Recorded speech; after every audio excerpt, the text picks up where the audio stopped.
Cosmic Frequency, Tuning into the Awakened Heart. This program is brought to you by Prana Luz Conscious Living.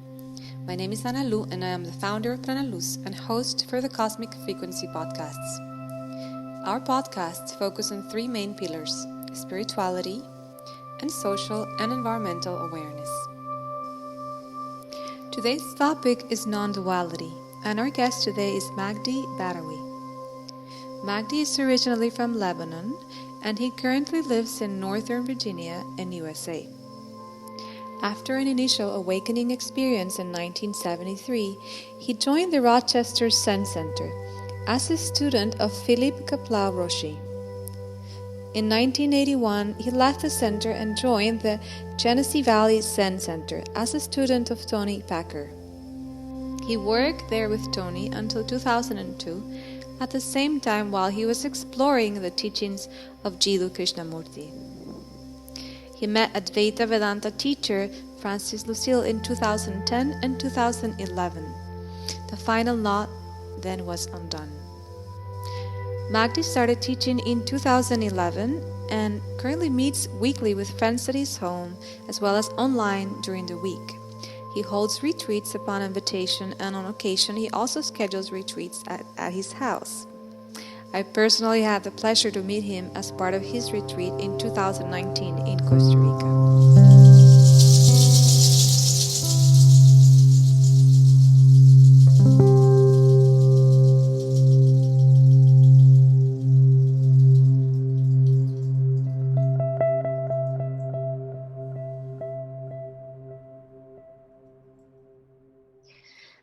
So hello Magdi, it's a pleasure to be talking with you today. Thank you so much for accepting my invitation to participate in this podcast. Very nice. I'm very happy to be with you this way, Analu. Thank you so much, Magdi. I had the pleasure to meet you last year during your retreat here in Costa Rica, and I was very delighted with your teachings. So I wanted you to share with us and those who perhaps are not so familiarized with non-duality a little bit about what it is about. So, yes. So non-duality, one could say, is a path, a direct path to the revelation of our true nature. Non-duality basically points directly to the one reality, to the wholeness of being. It speaks directly from the wholeness to the wholeness. In other words, it is not a progressive path towards the truth, towards reality. It points directly to it. Exactly. Beautiful. One could say that non-duality cuts through the beliefs and the structures that point to a separate self. Beautiful. And when you speak about separate self, so this understanding of being separate from the other or connecting to our true nature, maybe can you speak a little bit more about that? What is this idea that we have of being separate? Yeah, I would say that all 7 billion of us believe and feel that we are the body-mind. We believe and feel that we are separate persons, we are individuals. I would say that most 7 billion of us believe we are the body. We are identified with the body. We're identified with the content of our thoughts and our feelings. So the way non-duality speaks about the separate self is that it is an activity of thinking and an activity of feeling that is based on the mistaken notion that I refers to the body, that I am a man, a woman, or I am somebody. And non-duality points that as soon as there is that belief that I am a person, what comes immediately with this belief is the feeling of unhappiness, the feeling of isolation, the feeling of loneliness, the feeling of incompleteness, the sense of lack, and the feeling that there is something that I need to do. There is something that I need to get in order to find the peace and the happiness. So the sense of separation, or the separate self, the way we talk about it, is basically the activities of thinking and feeling that are composed of resistance and seeking. Resistance would be having issues with what is unfolding, and seeking would be to pursue some other states, some other situations, some other experiences, with the hope that by attaining these goals, by seeking and by resisting, that I will be happy. So seeking in the external instead of directing the lens to the internal, right? And feeling fulfilled. Yes, the sense of separation starts with the assumption that happiness is somewhere out there. It's not what I am. It is something that I can get to. And so it completely based on the belief in time and activity, that I have to undergo certain activities, and in time, in some future time, I will recover or reawaken to my true nature. I will be happy in some future time if I do the right thing. So basically, when you look at happiness outside of you, you are placing conditions on being happy right now. You're depriving yourself from being in the moment also, right? Having awareness of the present moment. Yes, well, the way when you look at the present moment, Analu, you will find that the present moment is basically made out of perceptions and sensations and thoughts that appear to you. There is constantly, not constantly, but there are thoughts and perceptions and bodily sensations that appear to you. And that is not a problem. I mean, that's just how the body-mind functions. The main issue is when we believe that we are an object that is also appearing. When we believe that we are a body or a mind, we have somehow materialized ourselves. We have transformed ourselves, so to speak, in being a form. And whenever there is a form, whenever I am a form, there is the sense of danger, and there's also the sense of mortality. An identity, right, to that form. Yes, because all identities are bound sooner or later to vanish. Yes.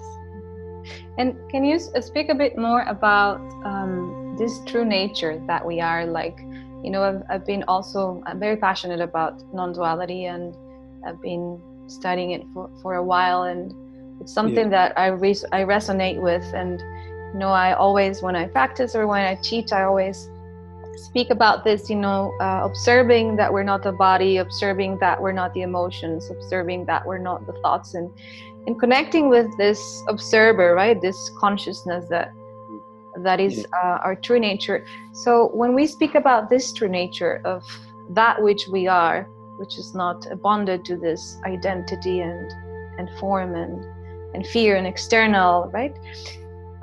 How can we connect deeper to this true nature? How does the process begin of like dismantling the layers of what we're not to come to this realization of that which we are?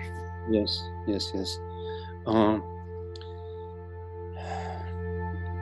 First, it's important to understand that when we speak about true nature or about the self, we're speaking about reality. In other words, right now, even though it's possible that what we are experiencing right now may be a dream, it is not nothing. In other words, there is a reality, even to the dream, there is a reality to the dream. Maybe the content of your experience may be impermanent, but irrespective of the impermanence of your experience, there is something that there is a reality to it. And so when we're speaking about true nature, we're speaking about reality. I just want to clarify that we're not talking about a concept. So we're talking about reality, the reality of our experience. Now, it's important to understand that the mind, meaning via thinking and feeling, the mind, which is thinking and feeling, is limited. It's limited because it operates in perceptions, sensations, feelings, thoughts, and all of which are limited. Thought A has a beginning and an end, then thought B starts.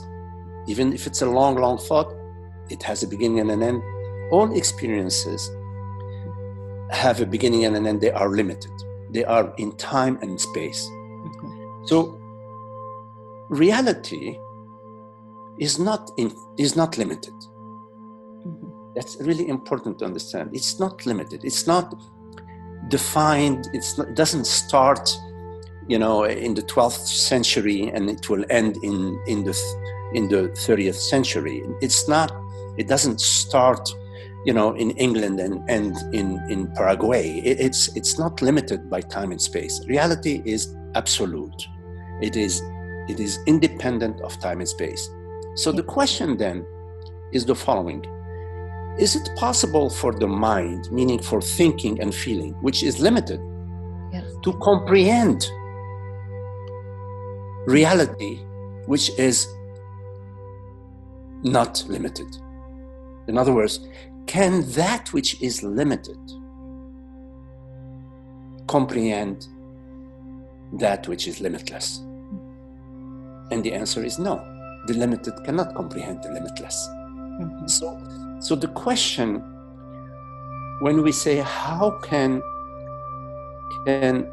I, when we say I, but that's not how non-duality uses the term I, but among 7 billion human beings, when we say I, we're referring to the personal mind, to the limited personal mind, to me.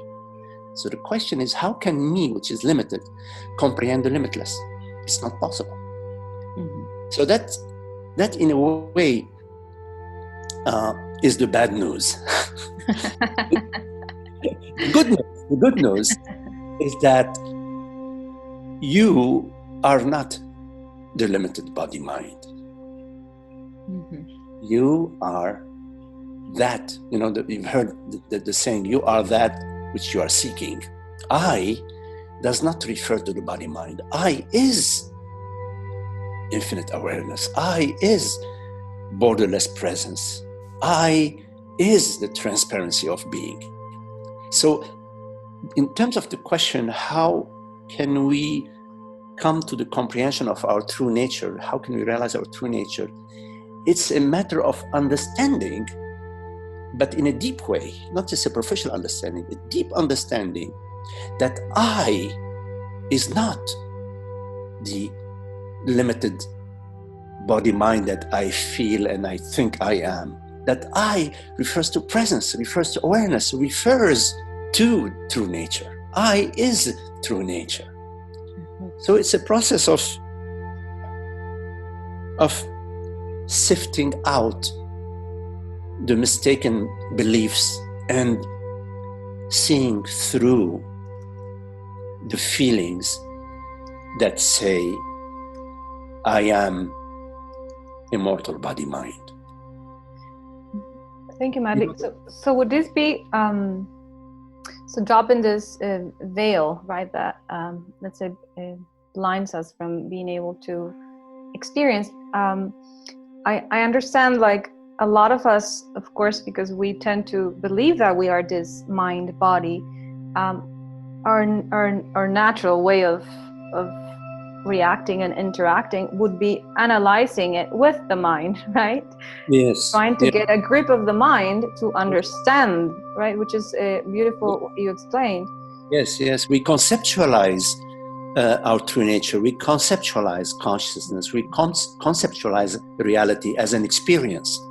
And so therefore with the mind, we say, okay, well, how can I get to this experience?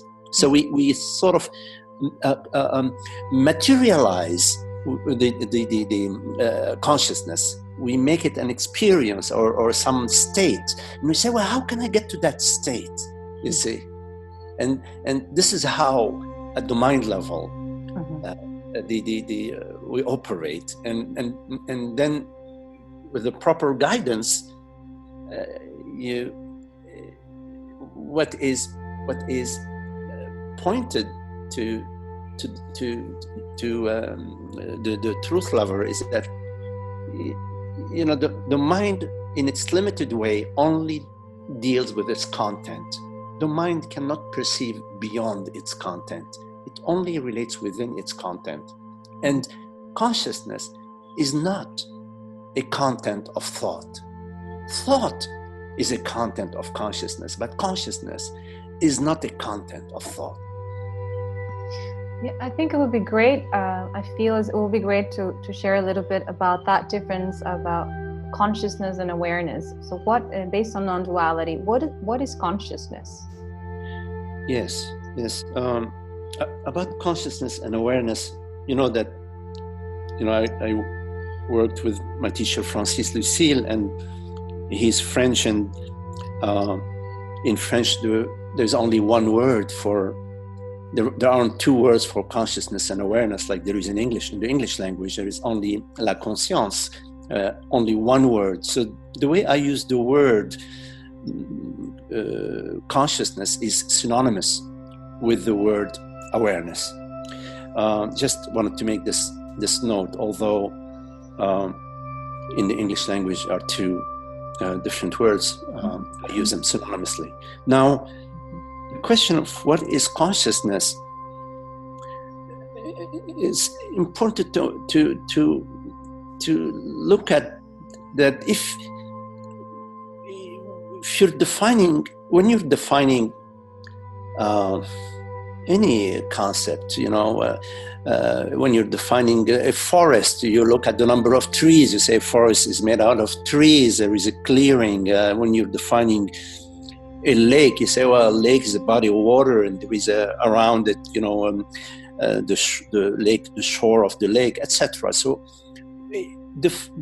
defining objects and concepts is appropriate. You can define a certain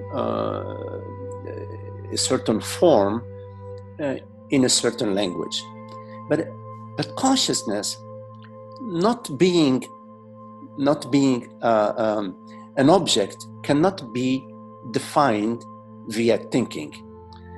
Having said that, the way Francis defines consciousness, and I do the same, is consciousness refers to the reality of your experience, whatever it is right now that is hearing these words. no matter what you call it, you don't have to call it anything. The reality that perceives, whatever it is that hears these words, is consciousness.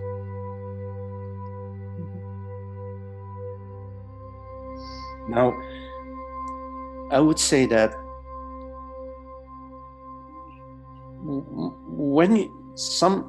in some cases, when we hear that, a thought arises, well, my brain is hearing these words. But I like to use the metaphor of the telescope. When an astronomer is using the telescope, which is an instrument, to look at the galaxies,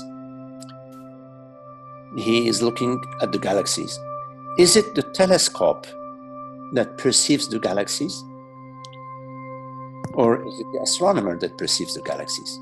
In other words, is it the brain, which is an instrument, a body-mind instrument? Is it the brain that perceives? Or is it consciousness that perceives? The body-mind is a beautiful instrument, beautiful, perfect instrument of hearing, perceiving, sensing, emoting. It's fantastic. But it's just an instrument. Like a computer is a fantastic instrument, but it's an instrument. So although the body-mind via the auditory system or the ocular system or the nervous system can sense, perceive, and hear and taste, it is not the body that is doing the hearing and the perceiving and the tasting. It is I that perceives. Beautiful.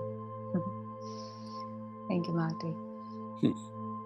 Would you like to share a little bit with us how you came across these teachings? I've heard a little bit of your background, but perhaps for the listeners. Yes.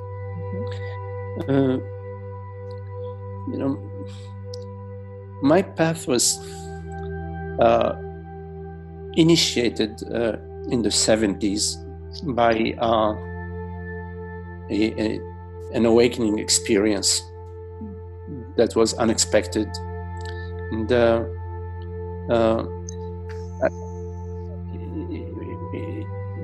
I refer to this experience as a glimpse into true nature, and a glimpse into God, a glimpse into the absolute. So it was just a sort of seeing in an instant that all what I believed myself to be, all the thoughts, the ideas that I had about myself, my mother, my brothers, my family, my career, my future, all of that just was empty, was like dreamlike. And simultaneously I saw the glory of the infinite presence. I had really no words for it. I'm just trying to make words, but it's hard to describe. So it was a glimpse into true nature. And at that time I was at the university. I had a friend who was also a mentor of mine. He directed me towards a local Zen group.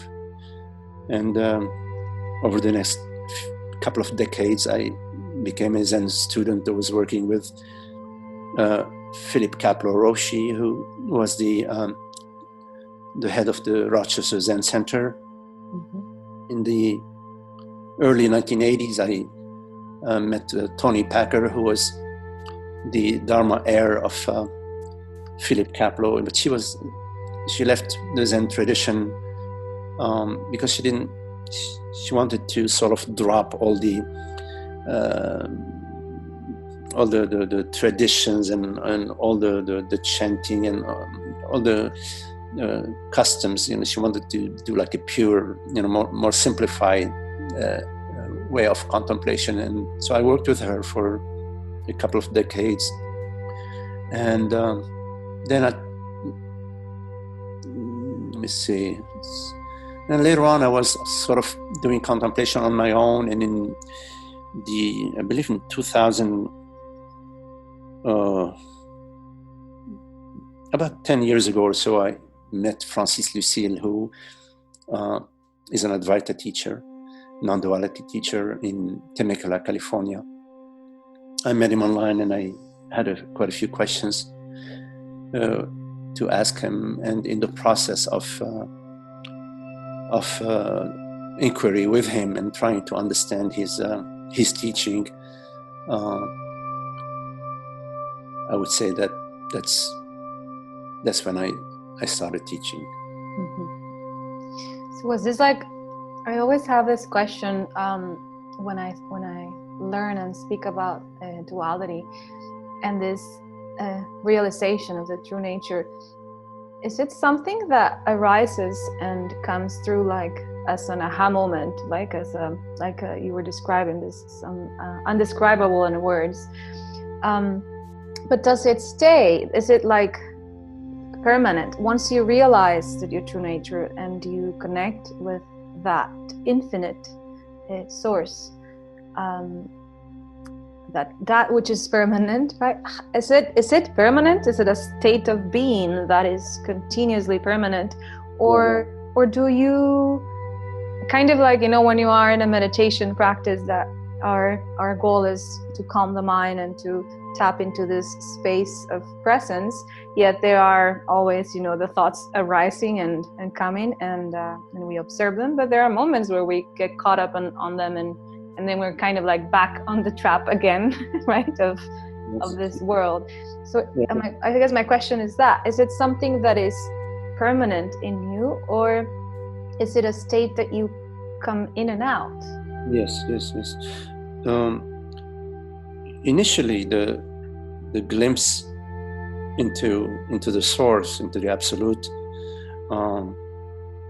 it varies, from person to person. In my case, it was like a big bang, an amazing thing. In some other people's cases, it's more subtle. So, and I think that doesn't matter. Really, it doesn't matter whether the experience was grandiose with fireworks or not. I like to look at this glimpse into the source as a crack in the shell. Like there is the bubble of personhood. They're living inside the bubble, and there is a crack in the bubble, in the shell. Mm-hmm. And the crack in the shell, then some light gets in. It's impossible to bring the shell back to how it was. I mean, even though the crack may be minute, it's still a crack. And once a crack happens, then it's just the stability of being a person and remaining as you were is compromised. It's not possible. It's just a matter of time, whether it is, it doesn't matter really, but it's a matter of time for that shell to crack. So in terms of is it permanent, I would say that in most cases it is, if not all cases, the initial glimpse in your true nature, whether it's a subtle glimpse or a major glimpse, is the beginning of the journey. There is a long journey that follows after that. There is a journey of comprehending, of grogging. What was that? Because somehow you have a sense of what it is, but at the same time, it's not clear to you what that was. And so there's a journey of trying to comprehend and deepen, not just comprehend with your at the mind level, but to sort of comprehend it, so that this comprehension lives itself throughout your being, in your experience, in your life. So in my case, yes, it was a lifelong journey. I would say from the 70s to 2010, maybe 40 years of work. But I would like to clarify that being knowingly the self is not a state. States belong to the mind. They have a beginning and an end. They are events. They are experiences. The revelation of our true nature is more like the night turning into day. You know, it's not suddenly bright, but there is the dawn, and then it gets brighter and brighter and brighter until there is, you know, the full daylight. And so in terms of another way of looking at it, Analu, is that our true nature is love, peace, and happiness. Not love, peace, and happiness because somebody loves me, or because I found a great partner, or because I have a great job, or finally I found a great home. No, it's independent. Love, peace, and happiness independent of situations, conditions, independent of the health of the body, independent of so in our life, when we are truth lovers, when we are contemplating truth, the reality of our experience, the journey,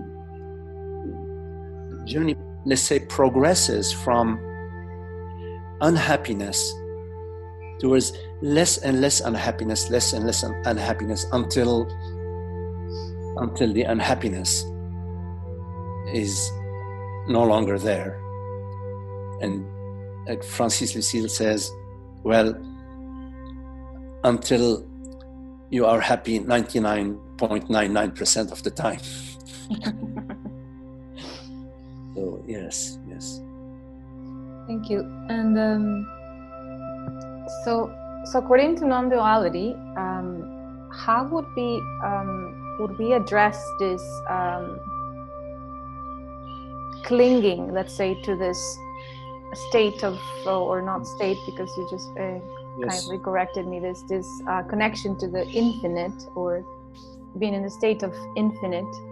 Yes. Because I you know, I'm involved in teaching yoga and meditation, and there's of course that spiritual bypassing, and also, you know, like I had the opportunity to study at Naropa, and Chogyam Trungpa's teachings was a lot about cutting through the spiritual materialism of this kind of just changing rooms and clinging to this other ideas or philosophies, right, as another way of attachment. And I can see that there is a lot of also attachment involved in perhaps, like you described, perceiving this glimpse, right, this little crack that you mentioned that starts opening, this light comes through, and there is like a clinging to that, to staying there. So how could we work with that? So perhaps you want to share a little bit about it. Yes.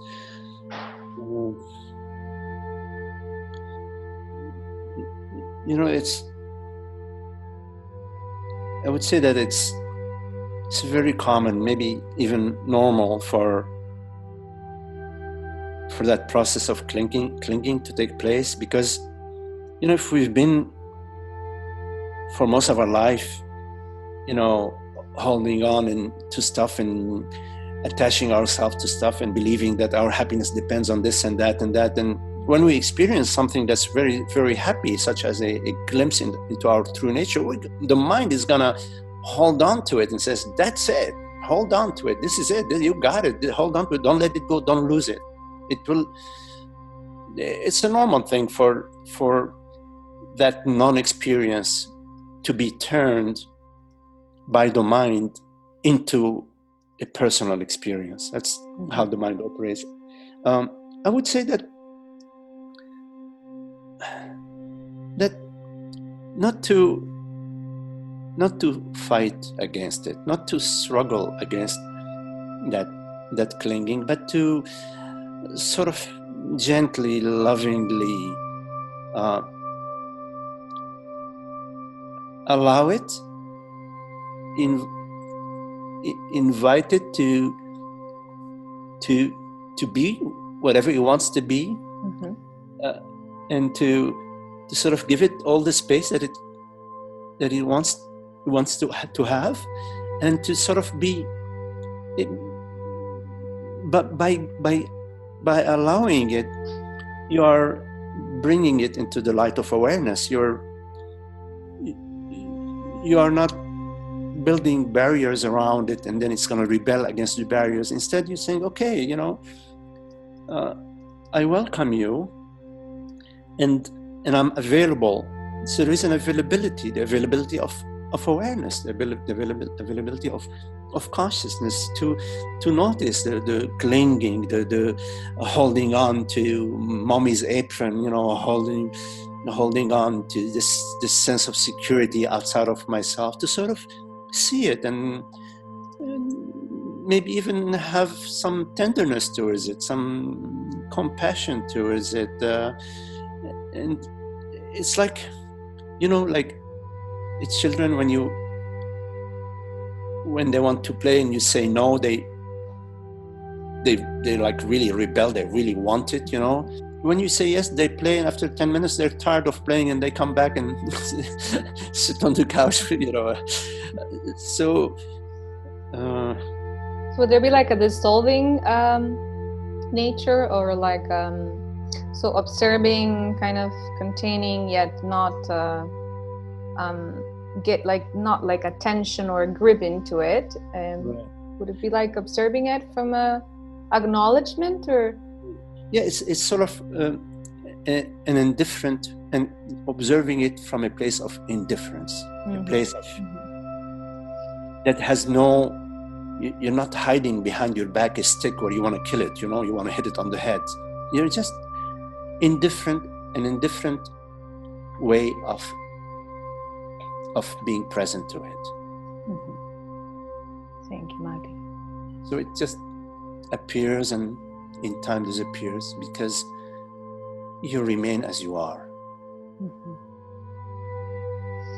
So would it be also the same way we would approach, from a non-duality perspective, the ego arising?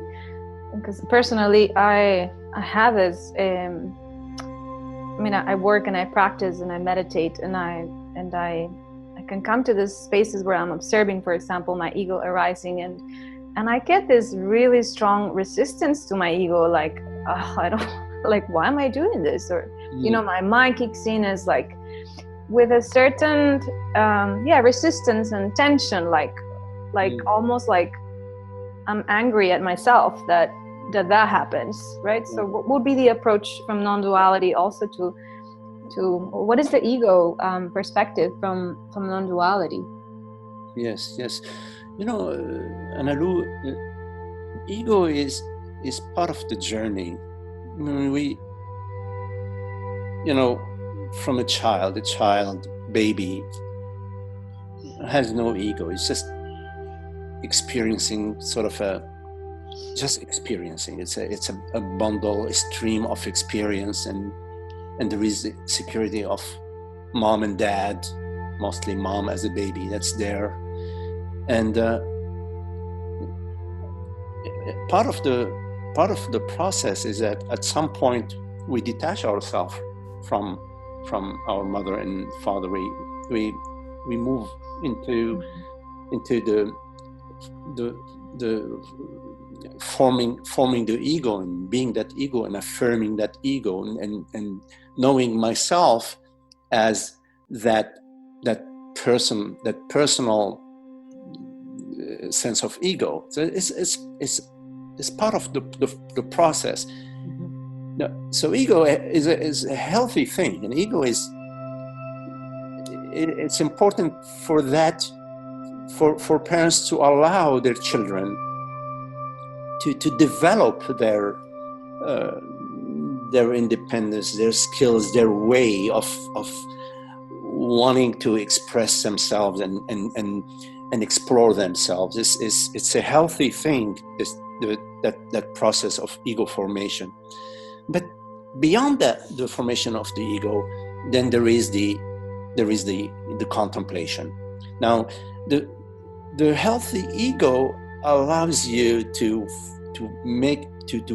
have a strong sense of self, and at some point within that sense of self, you will start to experience unhappiness. You will start to experience you're bothered because your neighbor has a better house, your neighbor has a better job. You would start experience unhappiness, and the unhappiness aspect that starts to arising is in a way an invitation towards contemplation, because our true nature is peace and happiness. And when unhappiness arises, we don't like it. We want to be happy. We say, wait a minute, I want to be happy. But so we look outwardly we think, okay, well, maybe I'll get the bigger house than my neighbor, and then I'll be happy. And we go for it, and then we realize we get the bigger house, but we're still unhappy. Then we say, oh, well, maybe it's the better partner. So we look for a better partner, and we get the better partner. It still doesn't work. So sooner or later, we turn inwardly. So the ego has its function, and part of its function is that it leads you to the edges of your comfort, and then you get into the unhappiness zone. You look outwardly, and at some point you start looking inwardly. Now, when you start looking inwardly, you start to notice that tendency to personalize everything. It's just a tendency, a habit from the mind to constantly refer to all experiences to a person. You start to notice that. And because you're interested in truth, you start to question that. Wait a minute, what is this person that thinking is referring to? What is this person that feeling is referring to? It's referring to me, Analu, or me, Magdi. So it's okay, what is this me, Magdi, right now in my direct experience? What is Magdi right now in my experience? When I look at that, I come to presence, because I'm not going into thinking. I'm not inviting myself to think about what Magdi is. Rather, I am looking. When I'm looking, which is different from thinking, I am coming to presence. And in presence, when I look at what Magdi is in this moment of presence, I don't find an actual separate person. I find thoughts, feelings, perceptions, sensations that I don't find an actual separate self. Although thinking is referring to a separate self, I don't find it in the moment of presence. So, coming back to your question, Analu,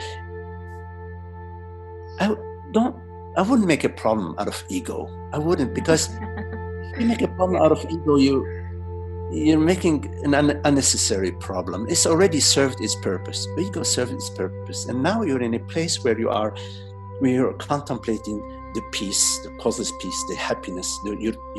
What is the reality of your experience at this moment?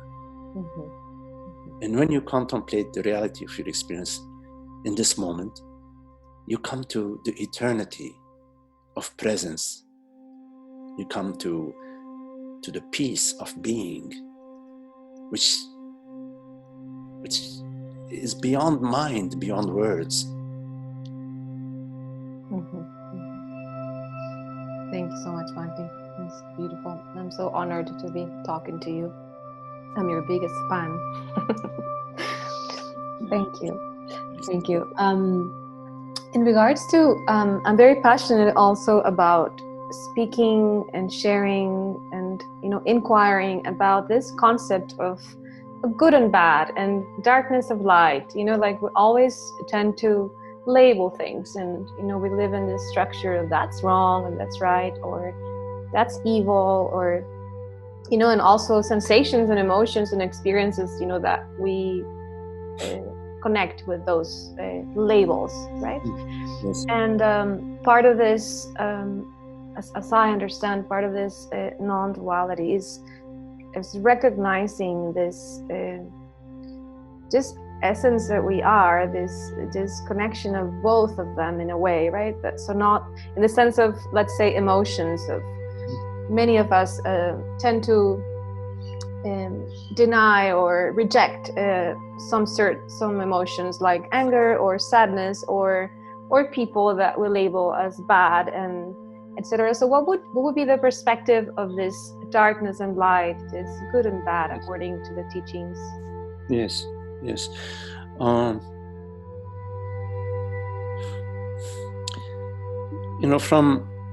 From the perspective of our true nature, meaning from the perspective of the reality of that which is real, the reality of consciousness, it embraces everything. It is a universal embrace. It is love across the board. So from that perspective, there is just love. It's just love, just peace, just love. Now,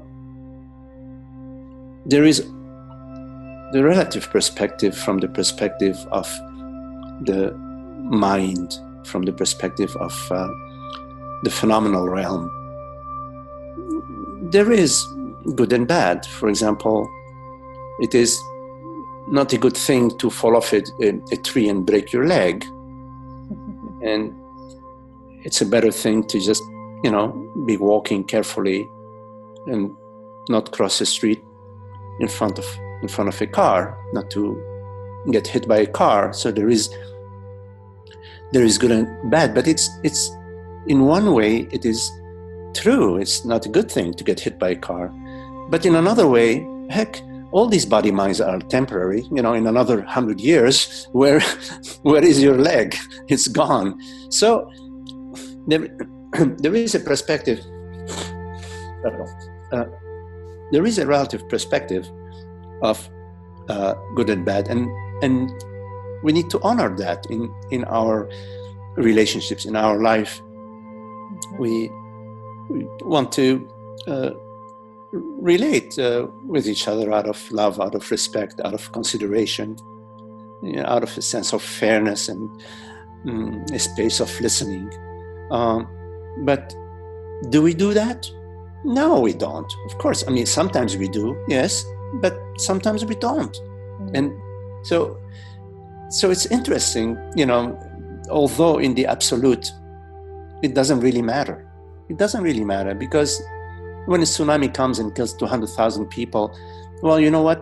100 years are going to come, and those 100 years are going to kill 2 billion people, excuse me. So, in absolute sense, although it doesn't matter, in the relative sense, it does matter. So, in the phenomenal realm, we have that sensitivity.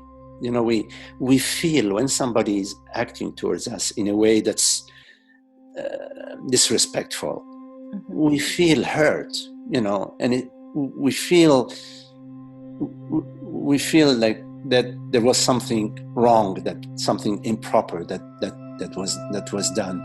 So, but what do we do? What we usually do is we blame them, we attack them, we put the other person down, we even take them and put them in jail. We respond in a way, not always, but often we respond in a way that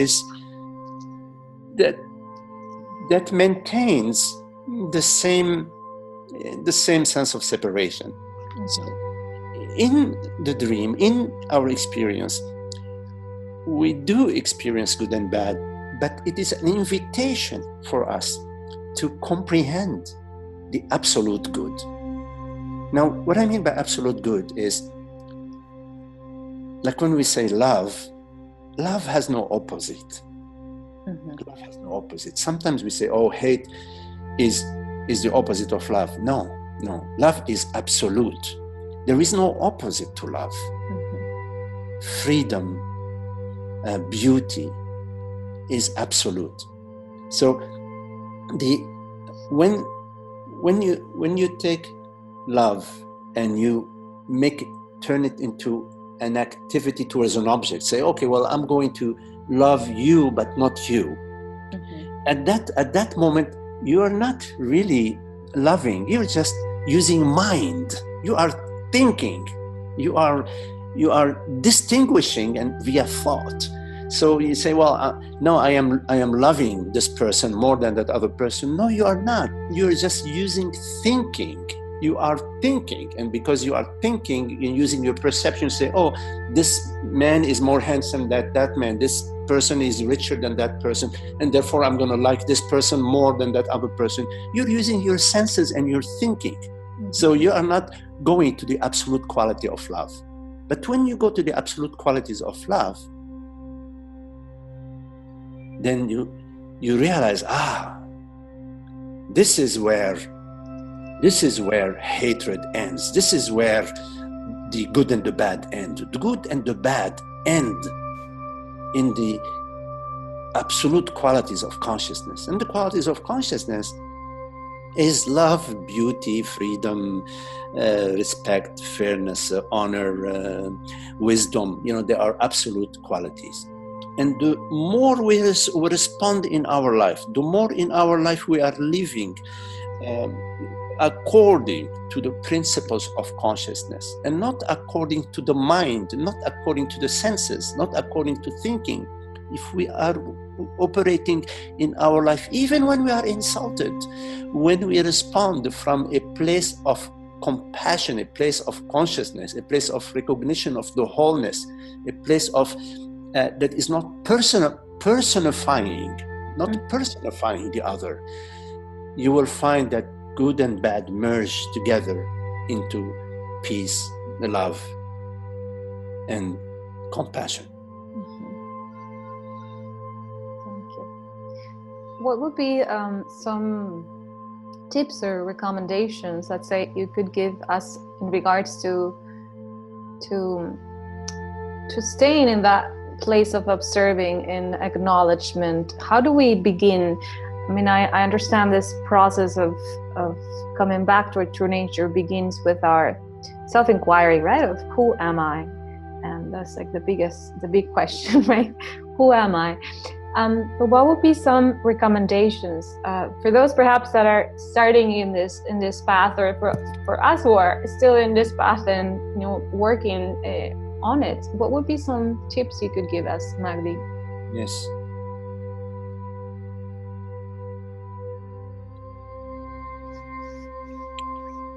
You can notice that in your experience, whenever you are resisting, whenever you are arguing, blaming, avoiding via thinking or denying, whenever you are engaging with your experience from a place of openness and peace and resting, it is happy. Whenever you are going deeper within your experience and not just reacting to what's the surface of it. It's like when you're swimming and on the surface of the ocean, there's a lot of waves and you go up and down, up and down. If you go down 1 foot below, it's very calm and quiet. So invite yourself to sink deeper within your experience, to feel it, to sense it, to allow it, to invite it. Because any other way you are with your experience is unhappy, in arguing, in defending, in blaming, in seeking. Peace and happiness is now, not to be postponed for later. So, follow your love, follow your bliss, take in consideration your entire experience, both internally, how it's appearing to you internally, and how it's appearing to you externally. Take all of it, embrace all of it, and bathe it in love, bathe it in peace, because you are the source of the peace. The peace is not going to come from outside of you. You are the source of the peace. So when you invite the peace within you to shine in your experience, it's a very beautiful thing. You are in a way like blessing your experience. Also, notice within you the contractions. When there is a contraction within you, it's an indication that maybe you need to take a look. Maybe you are at that moment moving away from happiness, moving away from the globality, moving away from the love into the separate person self, which is imaginary and unhappy. Everything that you need along the path is going to appear to you, come to you. Just continue to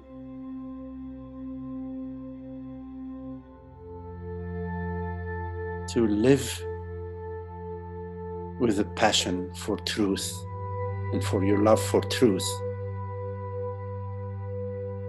and the guidance that is needed comes to us. It comes to us. Thank you, Magdi. Yes, I trust that. Thank you. Beautiful. Thank you. I have a couple more questions that I would like to ask you. One specific topic that I am very fond of is the topic of God, and I personally have spent quite a lot of time in my life, and in my path of seeking for truth, right? Spending time with different people, masters, teachers of diverse religions and philosophies, because I had this question, right, of who is God and who am I? And in observing and being with different people and philosophies, I got to listen to different perspectives of God, which, of course, at the end, we all end up kind of like taking in, what resonates for each one of us as our version of truth. So I would love if you can share a little bit of the concept of God within the teachings of Non Duality. Yes. Well, God is love. And love permeates everything. Love is our reality, the reality of everything. God is compassion. God is sensitivity. God is freedom and joy and beauty, which is what we are beyond the ideas about what we are, beyond the feelings of what we are, beyond all the notions, the memories and the stories. And what we are is this transparency, this beauty, this tenderness. Love is also truth. There's one truth, one reality. And it's not an object. It's not an object. All objects are limited. All forms are limited. It is the formless. Sometimes we say the formless aware presence, the universal consciousness. The words are so many in poetic language. We say God, we say the love, because poetry expresses in ways that somehow melt the structures in the mind. Poetry sort of makes you go, I love it. Beautiful. Music for the soul. So God is poetry. Thank you. How can we speak about poetry? We can just be it, enjoy it. Yes. Thank you.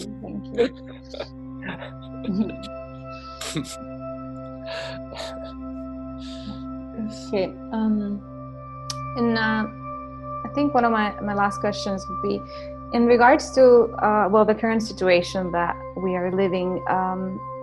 Many people are in fear, and for many reasons, of course. I would say, of course, the unknown is a big topic of fear, a big sensation of fear, not knowing where we're going or what's going to happen, or a lot of people, without jobs, or this situation in general is overwhelming for a lot of people in many ways. So what would be some advice you could share with us in regards to dealing with emotions such as fear or such as worry in this present time? Yeah, Analu, fear is an old friend of ours, and we,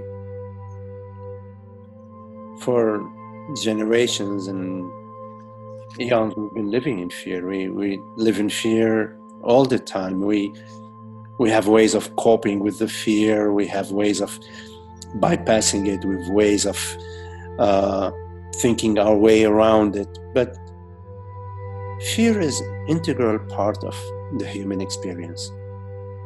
And the core fear is the fear of extinction, the ending of death, my ending. So that's the core fear. Within all fears, the fear of being eaten by a lion, or the fear of losing one's money, or the fear of losing a partner, there is the fear of extinction, my ending. Now, in today's situation, the volume, has been brought up. The volume dial, the dial on fear has been brought up, like the dimmer on the light has been brought up. It was always there. The fear was always there, but now it's brought to the forefront. And now we say, oh, we're experiencing fear about our future, fear about our health, and so on. But it's that same fear. It is the fear of ending, of my ending. And it's interesting that fear has been brought to the forefront, because it is possible for some of us, maybe many of us, to see the fear and to also see how we're dealing with it. We often deal with fear by blaming. We blame the government. We blame, the Chinese. We blame the Iran. I don't know. We also deal with fear by negating. We say, oh no, there's nothing happening. It's all a hoax.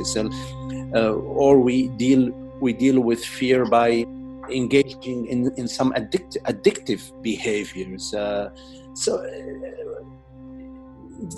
There is like somehow an opportunity for us to see how we deal with the fear. And on another hand, there is an opportunity for us to be face to face with this fear, because lots of fear we can sweep under the carpet. Oh, I'm afraid that my partner will leave me. Well, I'm going to buy them a bouquet of flowers tonight, and I'm going to cook dinner, or I'm going to order a nice meal for them. So we deal with fears, but we may now be facing a fear that we don't know how to deal with it.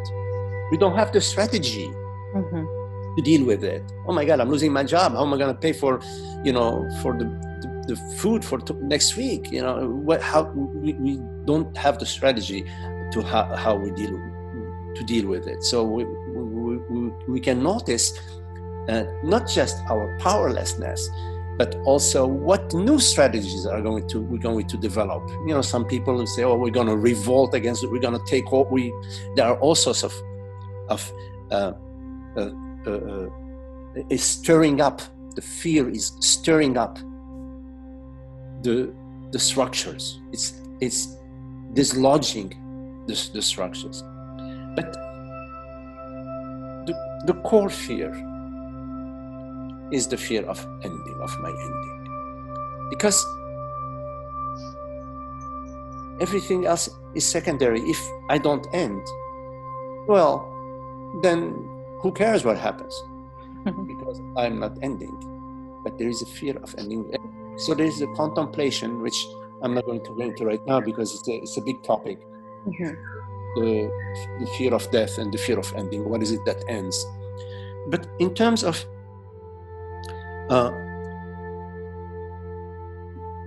some advice, if any,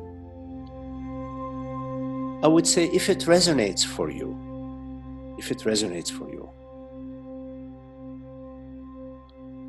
be still. Be still. Notice, sense, be.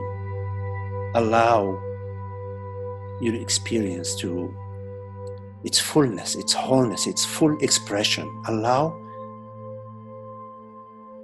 these emotions, these sensations, without trying to manipulate them, without trying to find a way out, without trying to find a strategy.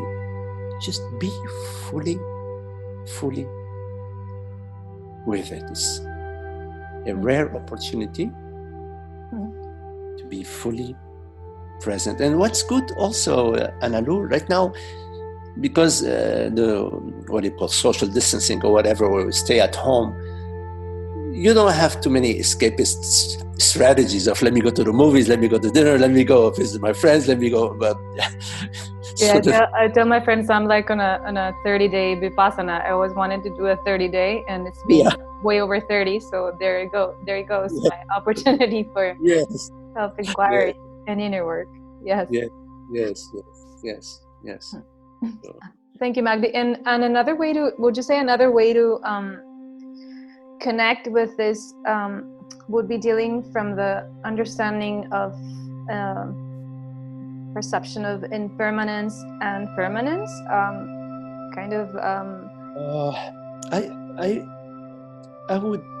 I'm hesitating a little bit here, Analu, because of the possibility of spiritualizing the experience. In other words, maybe I would even use the word bypassing it. Of course, it is impermanent, and you know, it like everything else, it passes. You come back in 10,000 years. Where is the virus? Who knows? But I would lean towards sinking deeply into it and allowing it to bloom, to allow those feelings and this experience, and to sort of give it all the space that it needs within you. So I'm hesitating a little bit about looking at the impermanence of it, because it could be a way to bypass what you're actually feeling and sensing. I'm not saying, I'm not saying that with a lot of assurance. There is that possibility of using the permanence and impermanence aspect of the teaching as a way of avoiding. Yes, totally. I agree with you. Thank you, Magdi. And to close, I had this idea to do this podcast to bring forth more awareness on conscious living in general, which is based on the pillars of inner work through spirituality and social awareness, through my awareness of the other, right, and then the environment. So I would like to hear your perspective of what you believe it means to live in or consciously in this world. Yes.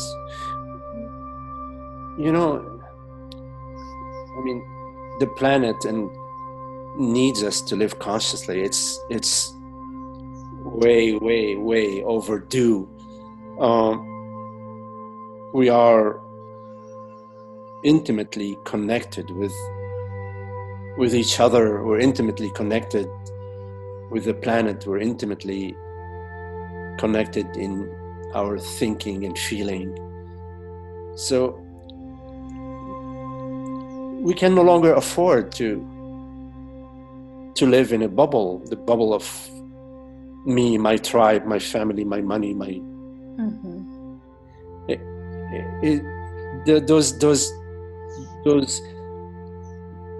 it's the edges of separation are starting to bust. You can build a dam that holds the water, but at some time, if the water pressure gets too high, that little cracks start in the dam, and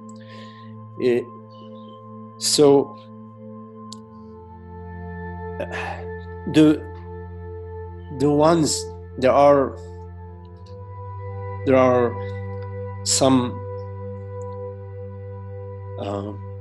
of us who have that inspiration and who are channels of love and guidance, and each one of us in our own way, when we are expressing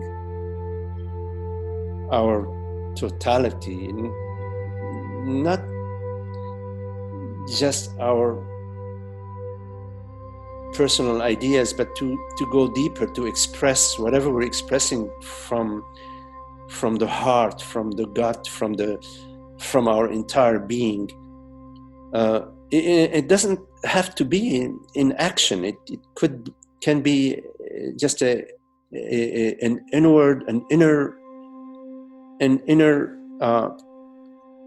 embrace, because the wholeness of being is it's one ocean.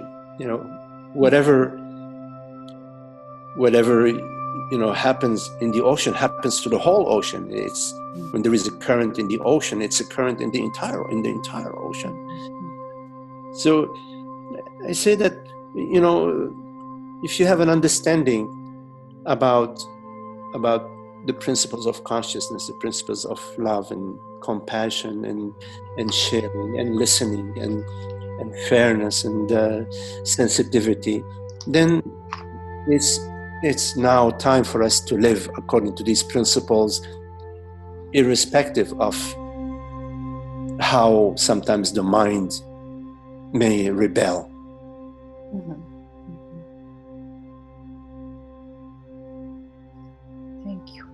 Thank you so much, Magdi.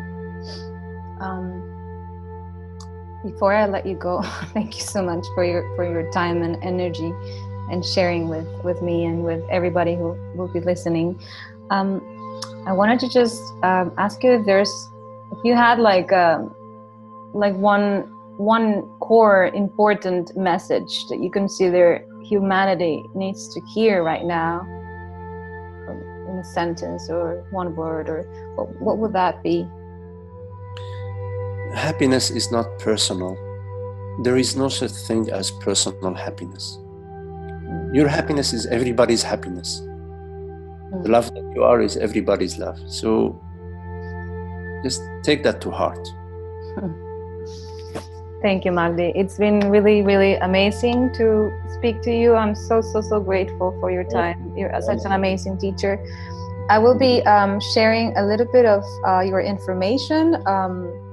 I know you do this work. I've been also participating in your satsangs, in your sharings, and I'll add it here to the post so people can connect with you and listen to your amazing sharings and teachings. Okay, Malu. Well, thank you very much. It's been very lovely to be with you. So mucho gusto, and Sarah shares with you our love. Thank you. I hope for your return here in Costa Rica. And do you have any other things happening right now besides the Facebook live sessions that you do? Yeah, I am meeting just 4 times a week online with people here. I'm meeting on Tuesday, Thursday, Saturday, and Sunday. Perfect. And, because right now people are staying at home, so we're reaching online. So they can connect with you via Zoom and over Facebook, right? Yes, I post on my Facebook all the meetings and also on my meetup group. Beautiful, Magdi. So I really hope people feel inspired like I have to share with you, and thank you again for your time. It's been an honor. Gracias. Gracias. Okay. Gracias. And for everybody, well, I will be posting more podcasts soon. Thank you so much for listening to this beautiful session on non-duality. I hope it was really interesting for all of you, and you can gain some beautiful insights from this conversation. Bye-bye.